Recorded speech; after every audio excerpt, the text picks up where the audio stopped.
পুকুরপাড় লাগোয়া ভ্যাটে দীর্ঘদিন ধরে এলাকার সমস্ত নোংরা জমার ফলে পুকুরের জল দূষিত হচ্ছে, ব্যবহার অনুপযুক্ত হয়ে পড়ছে সেই পুকুরের জল। আর এমনই একাধিক অভিযোগ তুলে এদিন বরানগর পৌরসভার 21 নম্বর ওয়ার্ডের অন্তর্গত বিধান পার্ক এলাকার মানুষরা সোচ্চার হন।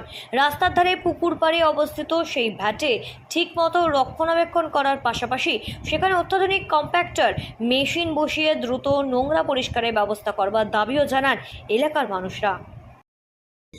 আমাদের 21 নম্বর ওয়ার্ডের বিভিন্ন পুকুরের আনাচে কানাচে ময়লা ফেলা হচ্ছে এবং বিভিন্ন জায়গায় ভ্যাট অপরিষ্কার রয়েছে। খোলা ভ্যাটের যন্ত্রণায় জনগণ জর্জরিত। আমরা বারে বারে জানানো হয়েছিল এর আগেও, তখন কোনো ব্যবস্থা নেওয়া হয়নি। কিন্তু বর্তমানে যারা পৌরসভার দায়িত্বে রয়েছে আমরা তাদেরকে ডেকেছি, তারা এসে বিষয়টিকে দেখছেন এবং আমাদের একটি দাবি যে এই বিধান পার্ক অঞ্চলের যে ভ্যাটটি রয়েছে এটি একটি পুকুর পাড়ে অবস্থিত এবং এই ভ্যাট দিয়ে যে রস, ময়লা রস যেগুলো পুকুরে যাচ্ছে এবং আশেপাশে যেভাবে ময়লা স্তূপাকৃতি রয়েছে, এতে পুকুর পাড়ের পরিবেশ নষ্ট হচ্ছে এবং জনগণেরও জনজীবন খুব কষ্টকর। তো আমরা একটা অত্যাধুনিক এখানে ভ্যাটের জন্য আমরা আবেদন করছি। সব কিছু সামনে আসছে। হ্যাঁ, এটা ঠিক, পৌরসভা থেকে বলার সঙ্গে সঙ্গে আমাদের এমএলএ সাহেব, মাননীয় বরানগরের নবনির্বাচিত বিধায়ক সজল ঘোষ মহাশয়, পৌরসভা থেকে আধিকারিকরা এসেছেন, বিষয়টি দেখেছেন এবং ওই বালতিগুলোকে সঠিকভাবে ডিস্ট্রিবিউশন করবার জন্য তারা উৎসাহী হয়েছেন এবং ওনারাই কিন্তু বুদ্ধি দিয়েছেন এখানে একটা অত্যাধুনিক যদি ডাম্পিং সেন্টার হয়, তাহলে এই পুরো কমপ্লেক্স সেন্টার হয়, তবে এই পুরো এলাকা তৎসহ বরানগরের এই অঞ্চলের প্রচুর মানুষের উপকার হয়, পুকুরটাও বেঁচে যায়। তো আমরা প্রতি সময় সকলকে সহযোগিতা করব, এটাই আমাদের অঙ্গীকার। অবশেষে সরকার বদলের পরে বরানগরের পরিস্থিতির কথা খোঁজ জানিয়ে সরব হয়েছেন বিধায়ক সজল ঘোষ বিধানসভাতে।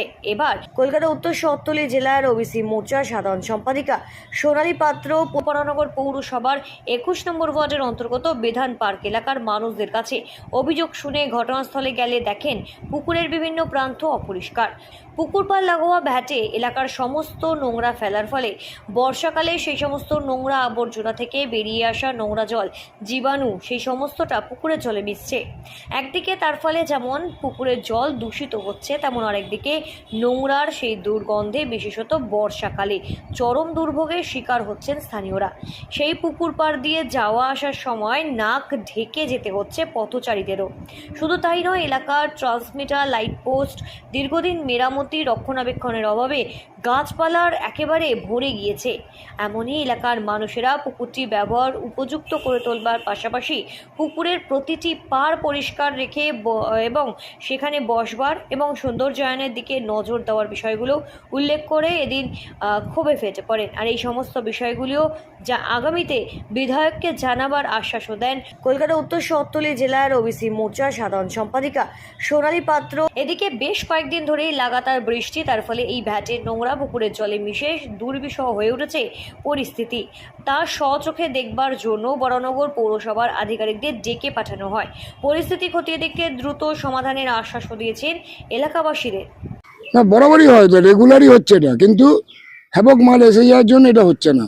কিছুদিন আগে মহরম গেল, তার জন্য ছুটি ছিল। এই ছুটি থাকলেই আমাদের এক সপ্তাহ কাজে পিছিয়ে যেতে হয়।